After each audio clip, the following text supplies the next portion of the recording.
This is the Detroit Sports Podcast Network. What's up, guys? It's Vito Chirco here from the Detroit Sports Podcast Network, recapping the 2017 Farmington Body Football Media Showcase Camp at Ultimate Soccer Arenas in Pontiac. What a great day and a successful day for all it was, with so many great coaches coming from all over the nation to lend their insight and skill sets and expertise at their respective positions, including Derek Tatum coaching up the DBs, Jeff Johnson coming all the way from California to coach up the wide receivers, and these kids were able to soak up so much from these coaches and learn so much in one day, and are able now to take these new skills that they garnered from the SMSB Football Media Showcase Camp along with them as they move further in their careers and look to play football, for most of them, at the next level. Now, for me, I was there to talk with the players throughout the day, at the beginning, in the middle, and at the very end of the day. And I was able to get some very good interviews. And the ones that you will hear during this segment for the DSP network are with Class of 2020 O-lineman Justin Rogers from Oak Park High School. What a stud he is. What a dominant day he had, too, at this media showcase camp. He showed off why he is the number one offensive guard in the class of 2020, the number one prospect in his class in the state of Michigan, and regarded as the 25th best prospect in all of the nation in his class as well. Moving on to the next guy that will be highlighted during this segment, and that is class of 2019 stud cornerback and running back, a man that just got an offer from Northern Illinois, Rod Hurd. What a dominant campaign that he had for the Farmington Hills Harrison Hawks, a team unheralded for much of the year, made a run to the state finals, ultimately losing to the Muskegon Big Reds, a dominant powerhouse program in the D3 state finals. He was a large reason why the Hawks got to the D3 state title game. And last but not least, had the chance to speak with the son of the legendary future Pro Football Hall of Famer Antonio Gates, who is currently a member of the Los Angeles Chargers, a great tight end that he is, and his son plays receiver and goes to Woodworth Middle School in Dearborn, Michigan. His name also Antonio Gates, and in the 8th grade. Now, let's kick off those interviews, starting off with Justin Rogers. Vito Chirco with Oak Park's Justin Rogers, the highly talented, highly recruited, as you know, you hear about it all the time, but wanted to first and foremost recap today at the Sound Mind, Sound Body Media Showcase Camp, and wanted to ask you, how did it go for you, and what's your major takeaway from today's media day? My major takeaway is, just keep working hard, just, keep grinding and stuff. Never take stuff with advantage and stuff. What can you do to keep getting better at your craft each day? Just push myself to the limit, and just keep working on little stuff I need to work on. What's your best attribute on and off the football field? On the field, I can play anything. For my team, I can play anything. Off the field, I'm good in school, good in the books. A good GPA this car market. I had a 3.1.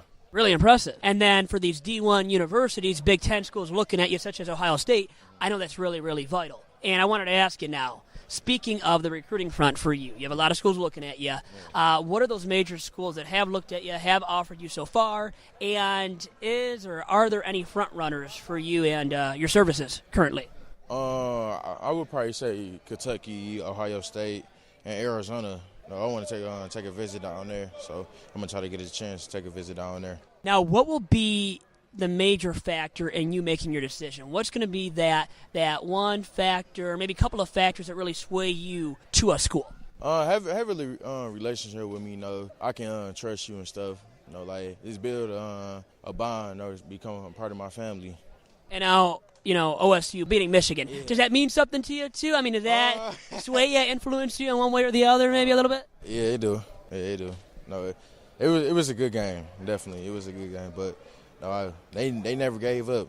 They carry each other. And what do you know about Urban Meyer so far? He's a good guy. He want they to win and stuff.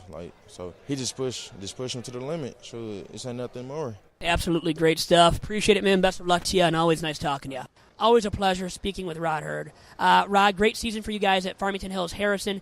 Coming up a little bit short, but talk about getting to the state finals and what it meant to you guys in terms of from where you started, kind of not being ranked really high or talked about as being a contender for the state title to reaching the state finals, actually. We started out the season, with a goal to get to the state, finals. We started off, we lost our first game. It was tough loss. But, we went back to the drawing board, practiced hard, came out, started winning. We had another tough loss against Groves, a nail-biter at triple overtime.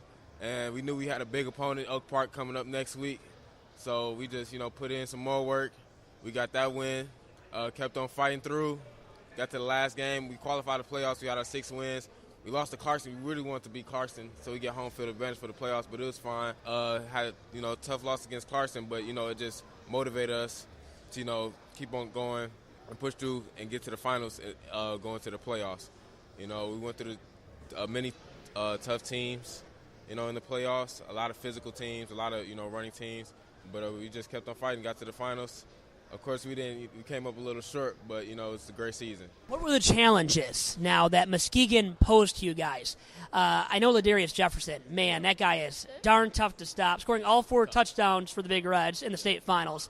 And what was it like playing against him in Muskegon? And once again, what were those challenges that Muskegon posed to you guys? The biggest challenges were just dealing with that line, the line that they had, just the size, it took a toll after a while. And, having a running quarterback like him, especially him at his size, it just was tough to stop. What's it like playing? Now, we've talked before, obviously. What's it like playing, though, once again, for Coach Harrington? With all that he has achieved in his head coaching career, the all-time winningest head man in high school football in the state of Michigan, 13 state titles. What's it like playing for that man, the legendary Coach John Harrington? Coach Harrington is a very good coach. He loves the game. He loves what he do. And, that just, pushes me, to love the game even more. So let me ask you a simple question now. I think it's simple. What's your best attribute on and off the football field? I think my best attribute as a football player is just my mind. I think that I have a great mind for the game. I can make quick decisions in tight spaces. I just think that my cerebral capacity on the field is very good. Very good answer. Okay, so what's the latest for you on the recruiting front? Who are you looking at? Who's looking at you and any front runners right now that you can speak of, Rod? I'm looking at a lot at Northwestern. I took a visit down there a couple weeks ago, talked to the coaches. We had a great conversation. Pitt, great coaching staff. I also took a visit down there this season too. It's a lot of different schools, that I'm looking at. And I'm going to enjoy my off-season this off-season, getting to know the schools more. What's going to be the deciding factor for you when you choose a school at the next level? Definitely, I want to play on a competitive team. I want to play, big-time football, Power 5 football. But also, I still want to, go to a school that has a good, education program so I can get my degree and set myself up for the future. Really quick, to become the best player that you possibly can become, what do you have to do? You just got to put in work every day. There's no off days. That's why I'm here right now. I just played a championship game the other day. I'm not going to be playing, but I'm coming down here, to see, the other players in the state, see my competition. Tomorrow I'm going to work out. It's just about, staying true to the game and putting work in every day. No days off, huh? Yep, definitely. Are you tired after the long season, though? You got to be a little bit, right, Rod? It's been a long season, but, for what I'm trying to do, there's no time to be tired, so, yeah. Can't stop, won't stop. Rod Hurd, thank you much for the time, man, and best of luck to you, all right? Always good talking to you. Thank you. With Antonio Dwayne Gates Jr., I think everybody knows his father. Pretty good tight end in the NFL, but we want to talk about him now and get to know Antonio Dwayne Gates Jr. Antonio, a few simple questions to start off, all right? What's your best attribute right now that you would say on and off the football field? Being a leader, staying poised, staying calm when we're down, just being able to lead. What do you need to do to become a better all-around player as you get older and more mature on the football field specifically? Speed. Speed is probably what I need to get better on. Speed and catching the ball. That's 2 main things that a receiver has to have. Speed, their eyes, and their feet. And what's it like having a legendary NFL player as your father? And what has Antonio Gates taught you as well as you develop into a bigger and better player yourself? Always staying self-motivated is number one. And as far as on the field, getting off the jam, using your hands, using your feet, using your eyes, and really just being a leader. School first, too. He always told me school is first. That's how it should be, right? Inside the classroom, you have to compete and do really well as well if you want to move on to those big schools at the D1 level, right, when you get to college. And is there a school right now that you would like to play for? If you had your wish, what's that one school? As far as college or high school? College. It's a while until then, but is there a school that you've always watched, that, your favorite team to watch and you would just love to play for one day? Well, for me, just I want to stay home, so I probably have to go with Michigan State. Do you have a preference? I mean, when you see U of M and MSU playing, do you root for one over the other? Because a lot of people do. That's a good question. When Blackwell was with him, of course I had to roll with my man Blackwell from Michigan State. Now with Harbaugh, I got to go with Harbaugh because, he's such a legendary coach. The way that he turned Michigan around, and now look at him. And my man, shout out to my man DPJ out there, him, Ambry Thomas, Jalen Kelly, all them legendary dudes going into Michigan, and it's just leading me over to Michigan. Like, it's kind of hard to go with Michigan State when all these great guys are going to Michigan. So I'll probably have to, right now, probably Michigan. It's easy probably for you to mold yourself after all those guys that you just named off, and your father, obviously. But who's that one other guy at the collegiate level or in the NFL or both? Maybe a guy at college and in the NFL that you really try to mold your game after and that you consider to be a role model for you? Well, I like Julio Jones, but me personally, how I play with, not that fast, but with decent speed, I think me personally, who I would model myself after is probably Larry Fitzgerald. He's a leader off the field and on the field. The way he leads his team and just everything. I love the way he leads. I think he won Man of the Year award for just being a leader. And, Larry Fitzgerald. That's who I model my game after. His route running, his eyes, his hands. I don't think he dropped the ball last year either. Him and Julio, that's who I like. But who I would really be like is probably Larry Fitzgerald.